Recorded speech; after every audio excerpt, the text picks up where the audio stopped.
Today we discuss about the current voltage characteristics of common base and common emitter configurations.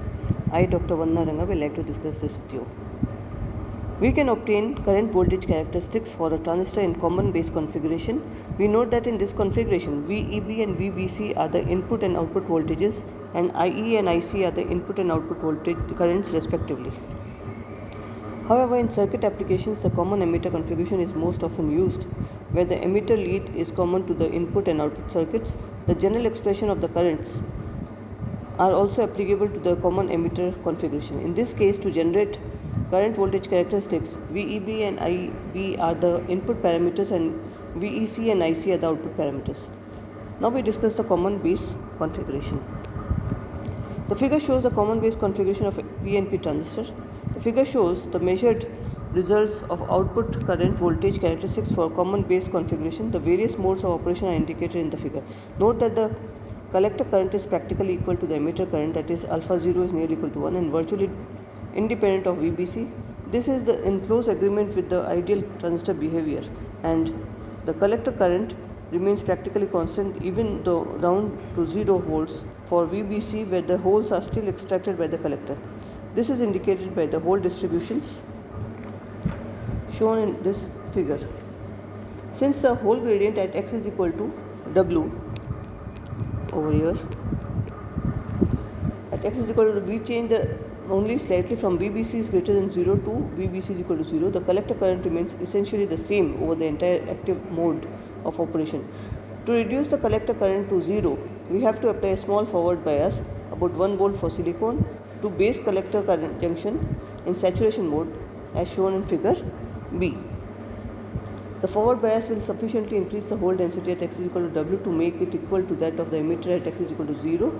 Therefore, the hole gradient at x is equal to W as well as the collector current will be reduced to 0. Common emitter configuration. The common emitter configuration for a PNP transistor, we have this figure over here.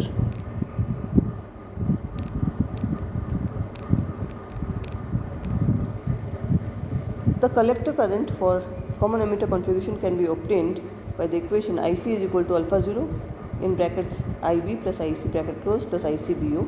If we solve for IC, we have IC is equal to alpha 0 divided by 1 minus alpha 0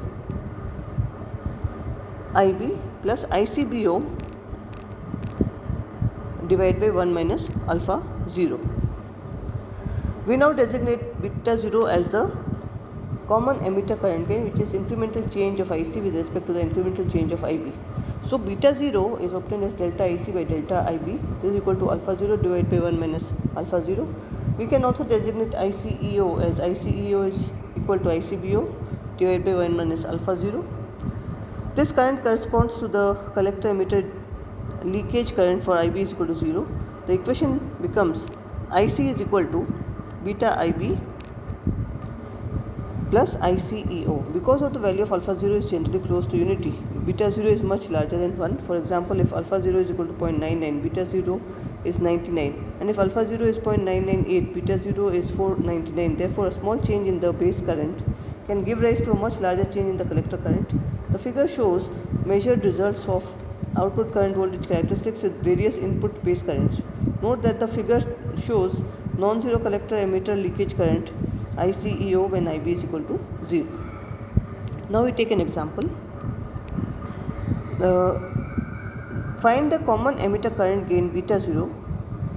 Express ICEO in terms of beta 0 and ICBO and find the value of ICEO. So for the solution, the common base current gain alpha 0 in example 1 is 0.9934, which we have taken a previous example. Hence we can obtain beta 0 by beta 0 is equal to 0.9934 divided by 1 minus 0.9934. This comes out to be around 150.5. So ICEO comes out to be, if you use the equation which we have discussed previously, this is in brackets alpha 0 divided by 1 minus alpha 0 plus 1 bracket close ICBO. So this is beta 0 plus 1 and the whole thing is multiplied by ICBO, and so ICEO becomes equal to 150 plus 1 into 0.87 into 10 to the power of minus 6. This when calculated comes out to be 1.32 into 10 to the power of minus 4 amperes. In an ideal transistor with common emitter configuration, the collector current for a given IB is expected to be independent of VEC for VEC is greater than 0. This is true when we assume that the neutral base width W is constant. However, since the width of the space charge region extending into the base region varies with the collector current voltage, the base width is a function of the base collector voltage. The collector current therefore is dependent on VEC. As the base collector reverse bias voltage increases, the base width will be reduced. The reduced base width causes the gradient in the minority carrier concentration to increase, which causes an increase in the diffusion current. As a result, beta 0 will be increased. The figure shows pronounced slopes and IC increasing with increasing VEC.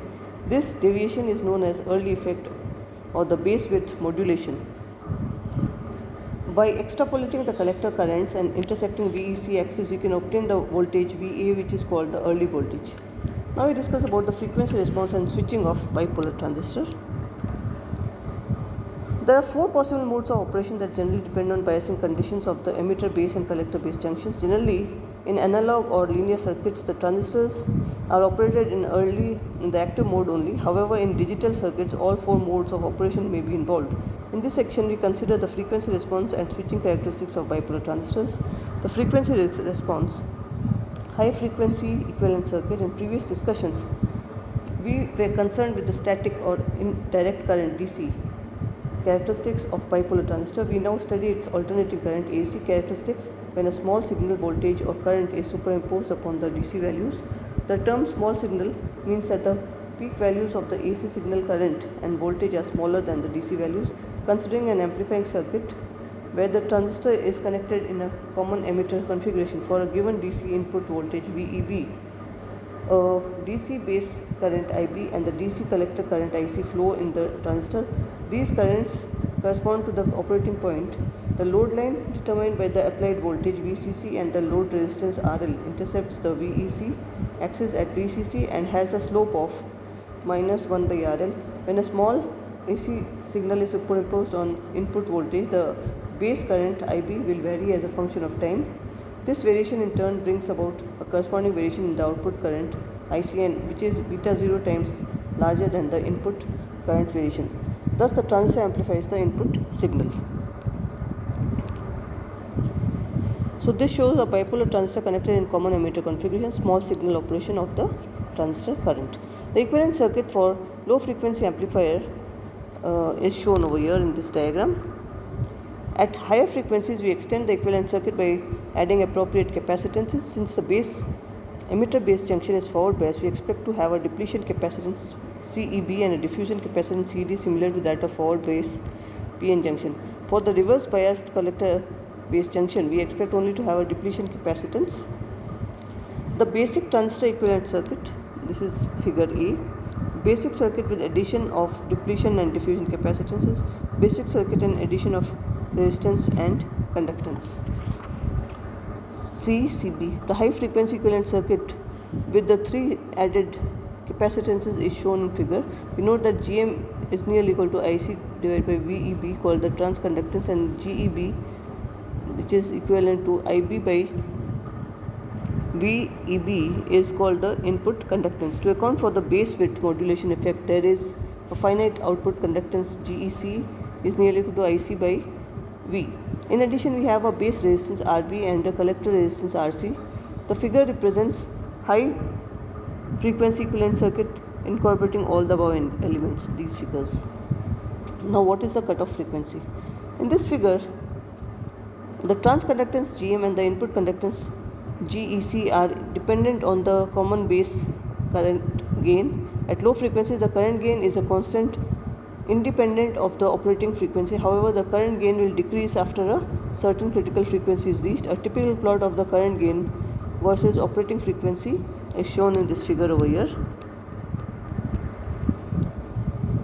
The common base current alpha can be described as alpha is equal to alpha 0 divided by 1 plus JF divided by FA, where alpha 0 is the low frequency common base current gain and F alpha is the common base cutoff voltage frequency. At F is equal to FA, the magnitude of alpha is 0.707 alpha 0 at 3B down. Figure shows the common emitter current gain beta, and so we have beta is equal to alpha divided by 1 minus alpha. This is equal to beta 0 divided by 1 plus j f by fb, where fb is the common emitter cutoff frequency and is given by fb is equal to 1 minus alpha 0 fa, where fb is the common emitter cutoff frequency and is given by fb is equal to 1 minus alpha 0 fa. Since alpha 0 is nearly equal to 1, fb is much smaller than fa. Another cutoff frequency is ft, where beta becomes unity. By setting the magnitude of the right hand side equal to 1, we obtain ft is equal to under root of beta 0 square minus 1 fb is nearly equal to beta 0 1 minus alpha 0 fa. This is nearly equal to alpha 0 fa. Hence ft is very close but smaller than fa. The cutoff frequency ft can also be expressed as 2 pi tau t to the power minus 1, where tau t is the total time and the carrier transit from the emitter to the collector. Tau t includes the emitter delay time tau e and the base transit time tau b and the collector transit time tau c. The most important delay time is tau b, the distance travelled by the minority carriers in the base in time interval dt is dx is equal to vx dt, where vx is effectively the minority carrier velocity in the base. The velocity is related to the current as ip is equal to qvx px a, where a is the device area and px is the distribution of the minority carriers. The transit time tau b required for a hole to traverse the base is given by tau b is equal to the integral of dx by vx in the limits 0 to w. So this equals to integral of qpx a divided by ip dx with the limits 0 to w. For a straight line distribution, the integration is given and leads to tau b is equal to w square divided by 2 dp. To improve the frequency response, the transit time of minority carriers across the base must be short. Therefore, high frequency transistors are designed with small base width. Because the electron diffusion constant in silicon is about 3 times larger than that of holes, all high frequency silicon transistors are of NPN type, that is, the minority carrier in the base is electron. Another way to reduce the base transit time is to use the graded base with built-in field. For large doping variation, that is high base doping near the emitter and low base doping near the collector, the built-in field in the base will aid the motion of carriers towards the collector and reduce the base time. Thank you.